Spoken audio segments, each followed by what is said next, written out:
Merci, Monsieur le ministre. Donc, j'appelle maintenant Monsieur le Premier ministre.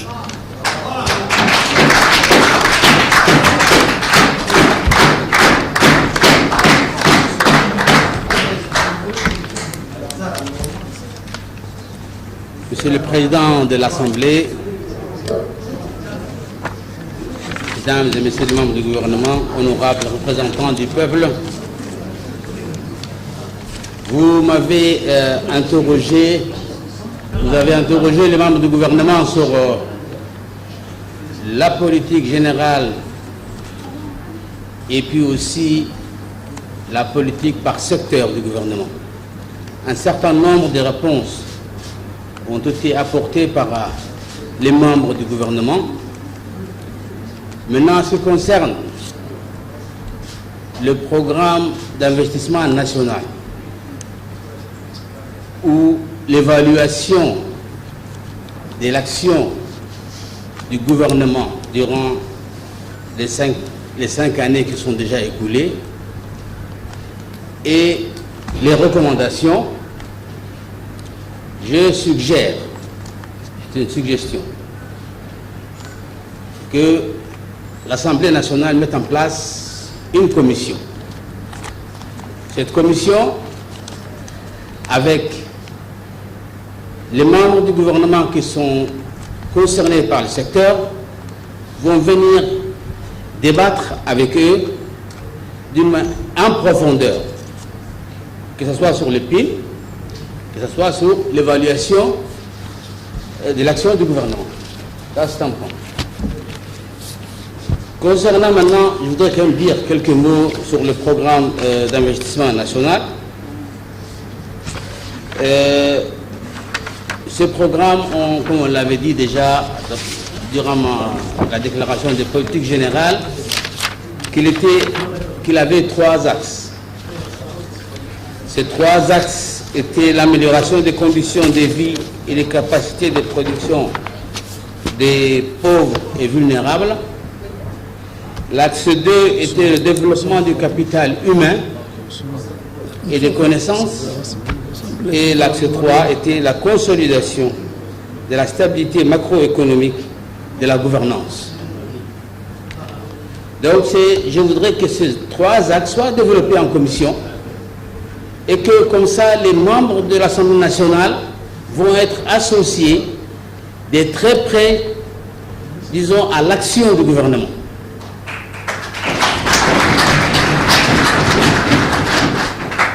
L'objectif, je ne vais pas parler des objectifs spécifiques, je voudrais parler uniquement de l'objectif global. L'objectif global donc de ce programme est de contribuer durablement à la réduction de la pauvreté sur l'ensemble du territoire, je dis bien sur l'ensemble du territoire, et promouvoir une croissance inclusive. L'ensemble du territoire, c'est zones rurales et urbaines.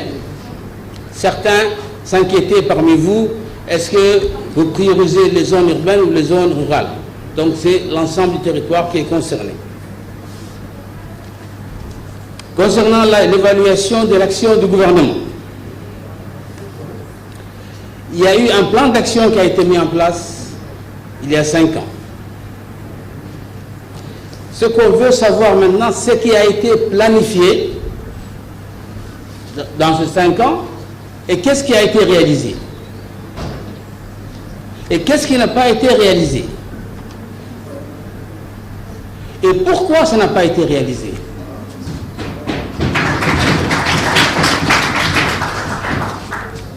Et ensuite, ensemble, on pourra lancer les perspectives à entreprendre pour l'avenir. À court terme, à moyen et long terme. Et faire un rapport d'évaluation où vous, les membres de l'Assemblée, vous serez associés de très près. Après tout, c'est vous que le peuple djiboutien a élu.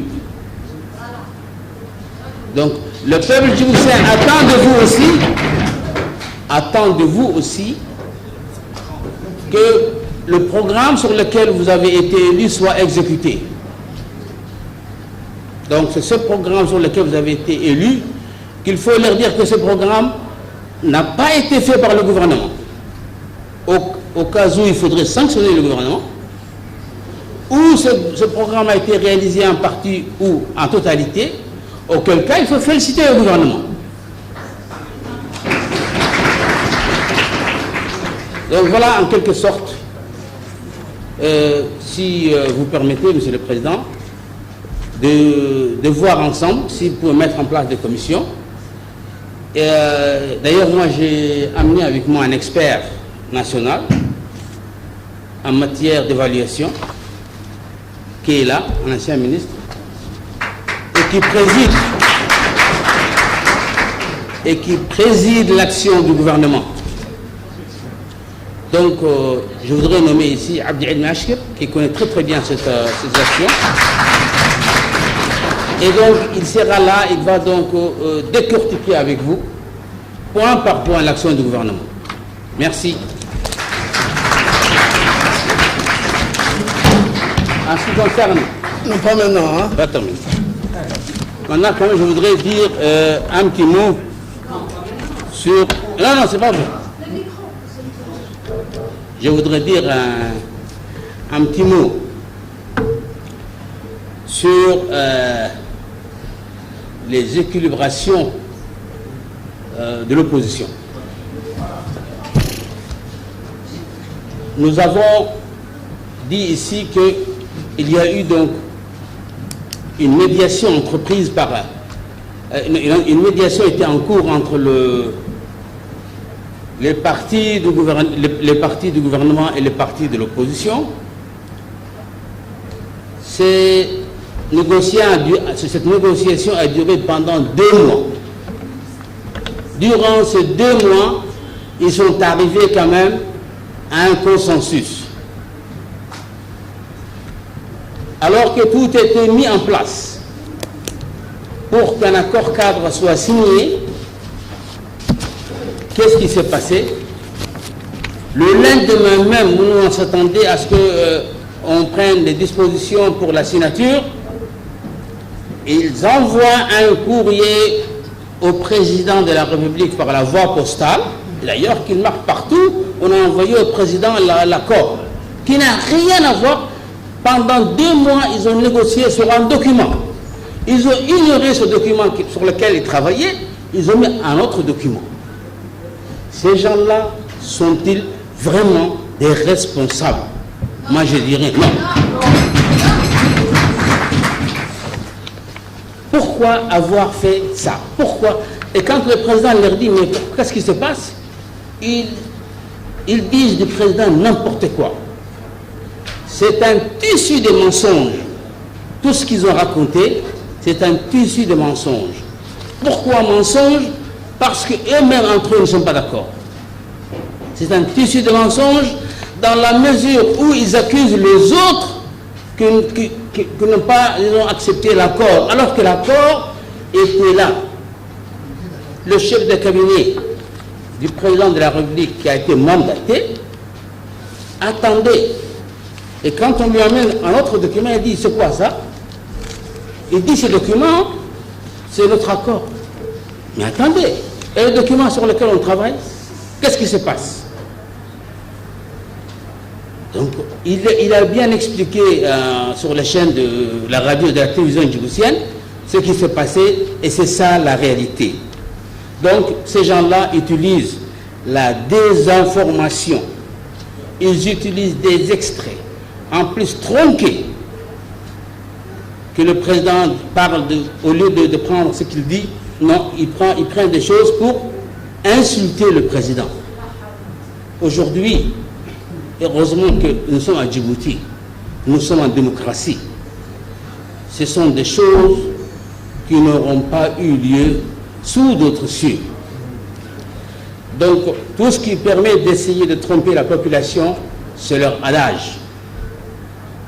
C'est leur adage puisqu'ils ne font que ça.